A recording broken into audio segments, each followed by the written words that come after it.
Why Luffy akan melawan Shanks? Menarik.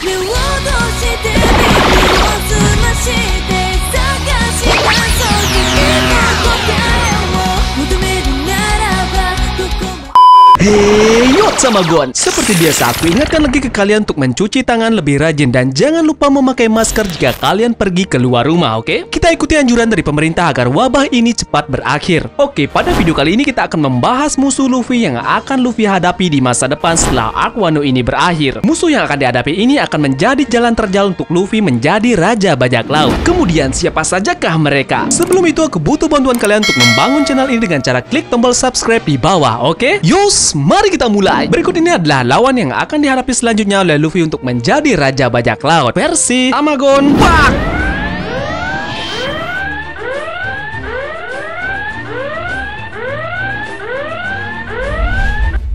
Kita tahu semua impian yang dimiliki oleh Luffy adalah menjadi Raja Bajak Laut. Sudah sejak jauh-jauh hari Luffy memiliki impian ini. Bahkan impiannya ini pun tidak bisa dihentikan oleh kakeknya sendiri yang notabene adalah Garp yang ingin Luffy masuk dalam keanggotaan Marine. Luffy mempunyai prinsip yang sangat kuat, maka dari itu tak ada seorang pun yang bisa untuk mengubah impiannya menjadi Raja Bajak Laut. Luffy berkata bahwa tujuannya menjadi Raja Bajak Laut adalah dia akan menjadi orang paling bebas di lautan. Hanya itu keinginan yang dia miliki, pemikiran yang simpel tapi sangat bermakna. Ada salah satu hal yang unik darinya, yaitu ketika Luffy memperkenalkan dirinya kepada orang lain maka dia akan berkata,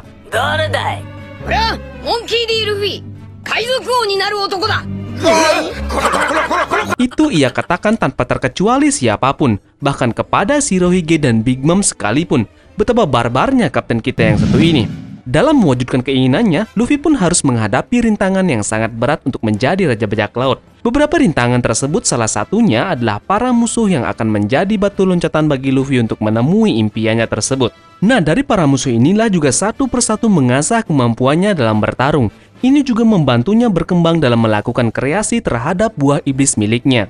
Beberapa lawan yang kuat yang sudah Luffy hadapi sebelumnya adalah Crocodile dalam arc Alabasta, God Enel dalam arc Skypiea, Rob Lucci dalam arc Enies Lobby, Doflamingo dalam arc Dressrosa, dan Katakuri dalam arc Wokake Island.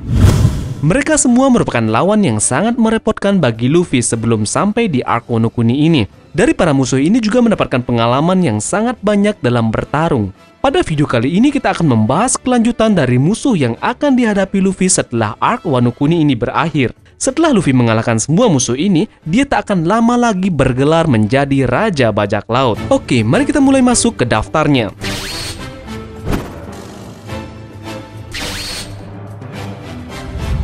Dimulai dari karakter pertama, yaitu Kurohige. Tentunya kalian sebagian besar pasti setuju jika lawan yang akan dihadapi Luffy nantinya adalah Kurohige. Kurohige ini memang dirancang oleh Oda untuk menjadi pesaing utama dalam perebutan gelar Raja Bajak Laut. Kurohige pun memiliki garis keturunan inisial D pada namanya. Rancangan ini sudah dari awal didesain oleh Oda sendiri. Mungkin Kurohige adalah orang yang paling terakhir yang akan dihadapi oleh Luffy. Tentunya akan sangat sulit untuk mengalahkan lawan sekelas dari Kurohige ini. Namun perbedaan yang paling mencolok di antara keduanya adalah Kurohige tidak memiliki apa yang dinamakan Haki Raja, sedangkan Luffy sendiri kita tahu mempunyai Haki Raja. Namun selain Haki Raja, Kurohige sepertinya unggul di semua sisi kekuatan. Terakhir dia menginstal kekuatan Gura-Gura no Mi dalam tubuhnya. Kegelapan dan gempa adalah kekuatan yang overpower. Lalu bagaimanakah cara Luffy untuk mengalahkan Pak D Kurohige ini? Opsi pertama kita adalah Haki Raja. Sepertinya Haki Raja ini akan ada variannya di setiap penggunanya. Kurohige diketahui tidak memiliki Haki Raja. Haki Raja ini mungkin kekuatannya tak hanya mengintimidasi lawannya, namun mungkin juga punya kekuatan spesial pada masing-masing pengguna. Ini akan menjadi kelebihan yang dimiliki oleh Luffy nantinya. Opsi kedua untuk mengalahkan Kurohige adalah dengan cara upgrade dari buah iblis Gomu Gomu no Mi miliknya. Bisa saja Awaken dari Luffy akan dikeluarkan untuk mengalahkan dua iblis yang dimiliki oleh Kurohige. Bosusoku Haki dan Kenbusouko Haki juga akan sangat membantu untuk melapisi karet yang dimiliki oleh Luffy untuk menghajar Kurohige.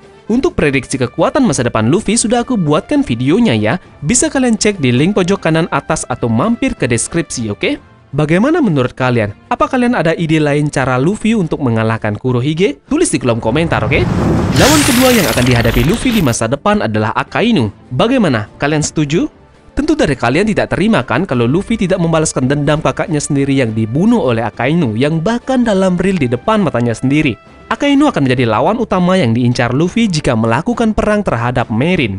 Tato pada bagian dada Luffy juga menjadi tanda kejinya Akainu saat perang di Marineford. Kebrutalan Akainu di Marineford akan menjadi pelecut Luffy untuk meruntuhkan world government beserta sistem yang mereka pakai selama ini dalam menjalankan pemerintahan dunia.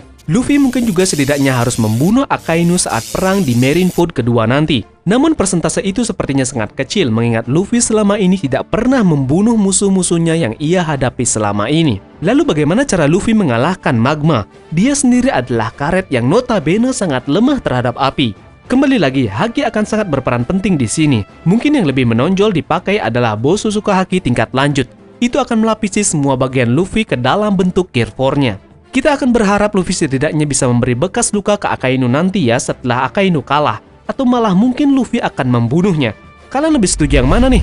Karakter ketiga yang menjadi musuh masa depan Luffy adalah Shanks. Lalu kenapa Shanks? Nah, bukannya Shanks ini adalah orang yang menjadi inspirasi Luffy untuk menjadi Raja Bajak Laut saat dia berkunjung ke desa Luffy. Alasan yang paling logis adalah karena Shanks adalah seorang Yonko. Luffy secara tegas berkata bahwa ia akan menumbangkan semua Yonko. Aku ulangi, menumbangkan semua Yonko yang ada di dunia baru. Jadi tidak terkecuali Akagami ini. Shanks menjadi target Yonko akhir yang akan Luffy hadapi nantinya. Shanks juga pernah berkata kepada Luffy, jika Luffy sudah benar-benar kuat, maka Luffy harus bertemu dengannya dan mengembalikan topi jerami miliknya. Shanks nanti akan menantikan kedatangan Luffy yang akan bertujuan untuk melawannya nanti. Akan sangat menarik untuk melihat seperti apa pertarungan yang akan mereka lakukan. Apakah Shanks akan menunjukkan semua kekuatannya saat berhadapan dengan Luffy nantinya? Karena kita tahu sendiri Shanks adalah karakter dengan kekuatan yang paling misterius di One Piece. Sudah berpuluh-puluh tahun kita menunggu dia bertarung namun tak kunjung diperlihatkan oleh Oda. Tamagon rasa disinilah pertarungan yang akan mengasah kekuatan haki raja yang dimiliki oleh Luffy. Seperti yang Tamagon katakan di awal, pertarungan Shanks dan Luffy nanti akan ada kaitannya dengan variasi dari Housoko Haki. Di sini Housoko Haki tidak hanya mempunyai kekuatan untuk mengintimidasi lawannya, namun akan ada kekuatan spesial pada masing-masing pengguna. Contoh uniknya adalah di game Pirate Warrior 4. Di sana karakter Shanks bisa memanipulasi waktu dengan kekuatan yang dia miliki. Nah, tentunya developer game ini harus setidaknya meminta izin dari pembuat manga untuk membuat efek dari kekuatan karakter tersebut, bukan? Banyak teori yang sudah beredar bahwa Shanks dengan hakinya ini bisa memanipulasi waktu. Ini merupakan beberapa fakta contoh kekuatan real dari Shanks di manga. Saat perang di Marineford terjadi, ada berita bahwa Shanks sedang menghentikan pergerakan dari Yonko Kaido di suatu tempat yang jauh dengan Marineford. Namun tiba-tiba saat akhir perang di Marineford, Shanks malah sudah muncul di sana beserta dengan bajak lautnya. Apakah dia membuat teleportasi untuk secepatnya datang menghentikan perang? Satu contoh lagi adalah saat Shanks menemui Gorosei di Mariojoa. Apa yang membuat dia bisa langsung berada di markas Gorosei itu sendirian? Apakah ini kekuatan pengendalian waktunya? Atau memang dia ada sesuatu dengan Gorosei? Bagaimana pendapat kalian? Lalu bagaimana cara Luffy untuk mengalahkan Shanks? Shanks begitu overpower bukan kelihatannya? Ada yang punya ide bagaimana caranya? Lawan selanjutnya yang akan dihadapi Luffy di masa depan adalah Im Sama. Im Sama merupakan karakter baru yang muncul di Arc Reverie, tepatnya setelah Arc Whole Cake Island berakhir. Dia dikatakan adalah pemimpin tertinggi dari pemerintahan dunia atau world government. Bahkan Gorosei yang selama ini kita ketahui adalah pemimpinnya itu tunduk di hadapan Im Sama. Nah, untuk teori tentang siapa itu Im Sama sudah aku buatkan videonya ya. Jika kalian tertarik, kalian bisa cek di pojok kanan atas video ini atau cek di deskripsi, oke?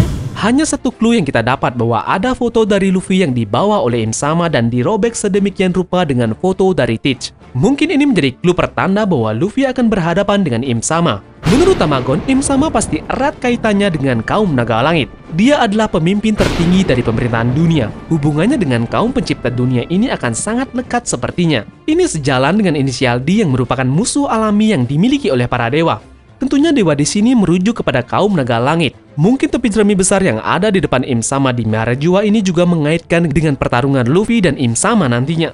Topi jerami ini merupakan tanda kutip mahkota turun-temurun dari kerajaan maju yang hilang pada abad kekosongan. Topi jerami besar ini kemungkinan menjadi aset berharga yang dimiliki kerajaan itu dulu, namun kemudian diambil alih oleh pemerintahan dunia yang sekarang. Kemudian tak ada banyak clue lagi yang mungkin bisa kita gali dari Im Sama ini. Namun dengan semua clue yang Tamagon jembarkan di atas sudah bisa menguatkan bahwa Luffy harus berhadapan dengan Im Sama di masa depan. Karakter terakhir yang akan menjadi lawan bagi Luffy nantinya adalah Koby. Koby adalah anggota dari Sword D Marine dan salah satu anak didik dari Garp. Lalu kenapa Tamagon memilih Koby? Saat dia bertemu Kobe pertama kali di Arc Roman Dawn, Kobe dari dulu sudah berkeinginan untuk bercita-cita menjadi pasukan angkatan laut. Ini sangat berbanding terbalik dengan impian Luffy yang ingin menjadi Raja Bajak Laut. Hal yang cukup menarik ini akan berkaitan nantinya dengan pertarungan masa depan mereka, yang dimana Kobe nantinya akan berposisikan Admiral suatu saat nanti. Head to head di antara keduanya mungkin belum diketahui, namun pastinya pertarungan mereka akan sengit mengingat guru Kobe adalah Garp, yang kita ketahui adalah salah satu prajurit marine yang terkuat. Dari segi haki, mungkin Kobe akan sedikit bisa mengimbangi haki dari Luffy. Kelebihan yang akan menambah daya kekuatan dari Kobe tentunya adalah Rokuseki yang sudah ia pelajari selama ini. Pertarungannya dengan Luffy akan menjadi pembuktian latihannya yang sangat pesat bersama dengan Garp. Tentunya nanti pertarungan mereka berdua akan mengubah struktur yang dimiliki oleh sistem pemerintahan dunia lakukan sekarang. Ini nanti akan terwujud saat Kobe menjadi Fleet Admiral yang baru. Mungkin dalam daftar kita kali ini tidak berisikan Gorosei. Kenapa? Gorosei yang berposisikan sebagai second leader akan berhadapan langsung dengan pasukan revolusi. Gorosei adalah jatah milik Dragon dan pasukannya. Tujuan Dragon membuat pasukan revolusi adalah bahwa dia ingin mengubah sistem yang ada yang sudah dibuat oleh pemerintahan dunia sekarang. Nah, menurut Dragon, sistem yang dibuat ini banyak bertentangan dengan kemanusiaan. Contohnya saja perbudakan manusia, pelelangan manusia, dan masih banyak lagi.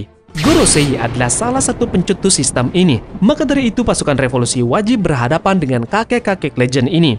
Inilah kelima lawan yang akan dihadapi Luffy setelah Arc Wano Kuni. Yang mana yang menurut kalian tidak sesuai dengan jalan pikiran kalian? Tulis di kolom komentar, oke? Sekian daftar kita kali ini. Sampai bertemu lagi di daftar selanjutnya.